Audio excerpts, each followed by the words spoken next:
همیشه برای من بهترین قسمت این سالهای گذشتم. خیلی دوست دارم. خیلی 28 ما فرودگاهی سفرمون شروع میشه. یک عالمه چالش داشتیم. سیتامون مشکل داشت، پروازامون رو خراب کرد و در آخر این تگامون رو باره کردم.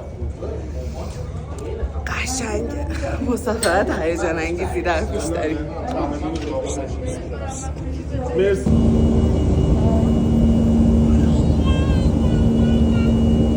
رسیدیم. پرواز سپهران خیلی خوب بود. پذیرشون خیلی عالی بود. خیلی راضی بودیم. منم تو فرودگاه قشنگه. تو راحت ترین حالت ممکنه ویزای ما همونو گرفتیم. یه ماه برای اینکه ببینیم بهترین اتفاق برامون چه. حالا میریم که رد شدیم. پاسپورتامون رو مهر زدن با احترام تمام و تو راحت ترین حالت ممکنه. اینجا نه استرسی وجود داره،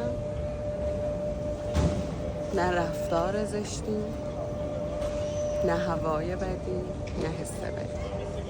همه چی فعلا خیلی خوبه. دیر گرفتم. از قسمت دوست داشتم که عبور کنیم و خرید حالا کار ندارم. سیگار که خیلی اینجا گرونه، میتونیم برخوردشون بیاریم و یکم به شیطان اطراف کلانا برسیم که انتخاب کنیم چی میشه.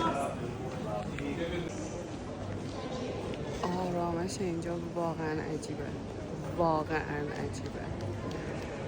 همه توی حالت آرومی بدون هیچ سر صدا و هیاهویی، بدون هیچ دعوایی. اونجا هم همش هم قشنگ شد. تا الان همه چی عالی بود. ما سیم کارتامون هم گرفتیم، در لحظه میتونیم باشیم و این آرامش. خب هزینه تاکسی اینجا خیلی زیاده، پس ما ماشین رنت کردیم. رنت ماشین برای 1 هفته $200.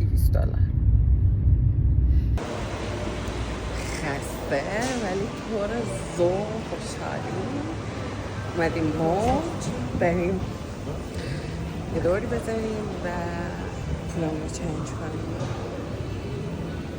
خیلی خوشگل. کافی افران بهش تحویل دادم. اینم کافی خوشمزه خودم.